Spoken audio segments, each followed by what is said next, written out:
प्रणाम। अपना घर, अपना सुख संसार। अपना घर छोटा हो या बड़ा, हमारे सपनों का महल होता है।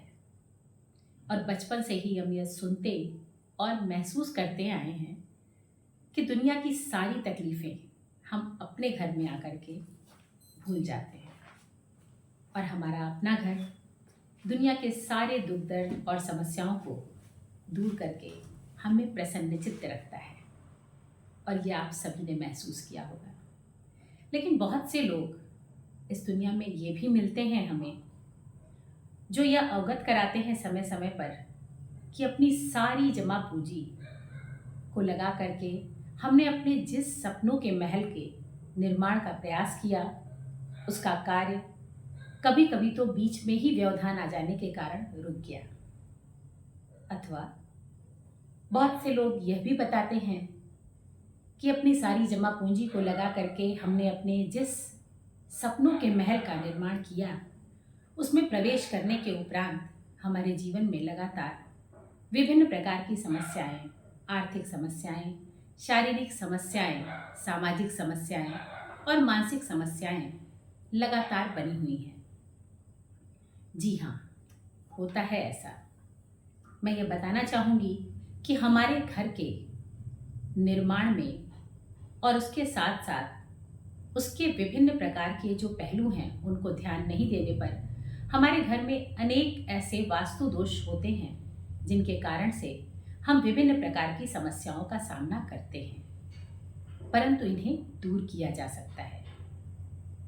मैं इस समय उन लोगों से भी बात करना चाहूँगी जो लोग ये कहते हैं कि हमने तो शिक्षा ग्रहण की है, मैं शिक्षित हूँ और इसलिए मैं ऐसे चीज़ों को नहीं मानता, या वो इसे अंधविश्वास कहते हैं। तो ये समझ लीजिए कि हमारे पूर्व के ऋषि मुनि और वो वास्तुशास्त्री जिन्होंने हमें ये सारी बातों की जानकारियाँ दी हैं, मैं उन्हें पूर्व अनुसंधानकर्ता अथवा वैज्ञानिक कहती हूँ। उन्होंने ये वैज्ञानिक पक्ष बहुत सारे अशिक्षित लोगों के लिए उन्हें सीधे सीधे धर्म से जोड़ करके और विभिन्न प्रकार की पहलुओं को ध्यान में रखते हुए समझाने का प्रयास किया था, और जिसे आज हम अंधविश्वास के रूप में बहुत से लोग इसे प्रेडिक्ट करते हैं, परंतु ऐसा नहीं है। और यह बात आज पूर्णतया साबित हो चुकी है कि यह पूर्णतया विज्ञान है। भारतीय वैज्ञानिक अनुसंधान परिषद ने भी इसी कारण से ज्योतिष शास्त्र और वास्तुशास्त्र को विज्ञान के अंतर्गत समाहित किया है। तो यह सब कुछ विज्ञान है, और यह बताने के पीछे मेरा कारण यह है और मंशा भी कि सभी इस ब्रह्मांड में सभी लोग अपने सपनों के महल में सुखी, समृद्ध, संपन्न और प्रसन्नचित्त होकर रहें। और बिल्कुल यह सब कुछ संभव है। आवश्यकता है कि हम अपने गृह के निर्माण के समय कुछ चीज़ों पर विचार करें, और यदि हमने अपने सपनों के महल का निर्माण करा लिया है और उसमें कुछ समस्याओं का हम सामना कर रहे हैं, तो भी वास्तुशास्त्रियों की सलाह ले करके हम अपनी इन समस्याओं को, जो हमारे गृह में दोष है, उनको छोटे छोटे उपाय करके हम उन दोषों को दूर कर सकते हैं और अपने घर को अपने लिए सुखी और समृद्ध बना सकते हैं। वास्तुशास्त्र की मान्यता पूर्णतया प्रकृति के नियमों के अनुरूप है, और आप भी यह जरूर मानेंगे कि जब भी हम प्रकृति के नियमों के विरुद्ध जाते हैं तो हमें जीवन में समस्याओं का सामना करना पड़ता है। और यदि हम प्रकृति के नियमों के अनुरूप, जो कि वास्तुशास्त्र हमें बताता है कि हमारे गृह का निर्माण हमें किस प्रकार से करना चाहिए, तो हम उस गृह में सुखी और समृद्ध होते हैं। इस प्रकार से हमें अपने घर के निर्माण के समय इस बात को ध्यान में रखना है कि कैसे हम वास्तु के नियमों की जानकारी वास्तुशास्त्रियों से, वास्तुविदों से प्राप्त कर सकते हैं, और घर के निर्माण के समय भूमि की नाप अथवा व्यक्ति की आर्थिक स्थिति कभी भी आड़े नहीं आती। घर छोटा हो या बड़ा, हम वास्तु के नियमों का पालन अवश्य कर सकते हैं, और इन नियमों का पालन करके हम अपने घर को बेहतर बना सकते हैं। और ये वास्तु के नियम मात्र हमारे अपने घर के लिए नहीं, बल्कि किराए के मकान और विभिन्न प्रकार के निवास स्थानों पर भी लागू होते हैं। तो इन बातों का ध्यान रखें। भूमि से लेकर के अपने घर के निर्माण के समय नक्शे पर भी आप वास्तुशास्त्रियों की सलाह लेकर वास्तु के अनुरूप अपने गृह का निर्माण करा सकते हैं।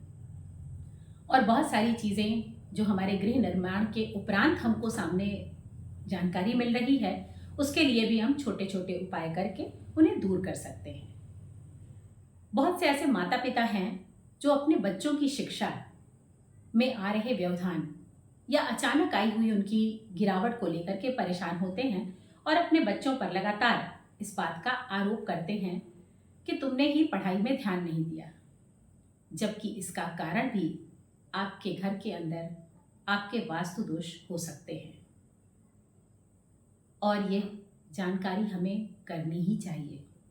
बच्चे के पढ़ाई का स्थान कैसा है, बच्चा किस दिशा के कमरे में निवास करता है, किस दिशा की ओर मुख करके पढ़ता है, उसके सम्मुख कौन सी चीज़ें हैं, उसकी मेज कैसी है, उसके पढ़ने का समय क्या है, ये सारी ही चीज़ें बच्चे के मानसिक और शैक्षिक विकास को प्रभावित करती हैं।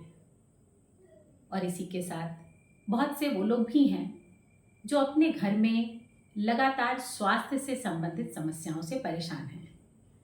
तो वो व्यक्ति जो अपनी स्वास्थ्य संबंधी समस्या से परेशान है, उसके निवास की दिशा क्या है। इसके उपरांत हमारा रसोई घर किस दिशा में है, जहाँ बनाए गए भोजन को वह ग्रहण करता है। भोजन बनाने की दिशा कौन सी है, किस ओर मुख करके हम भोजन का निर्माण कर रहे हैं, किस दिशा में हम बैठ करके भोजन ग्रहण कर रहे हैं। और इसके साथ ही साथ भोजन करने का समय और बाकी अन्य भी बहुत सारे पहलू हैं जो हमारे स्वास्थ्य पर ध्यान देते हैं और हमारे स्वास्थ्य को प्रभावित करते हैं।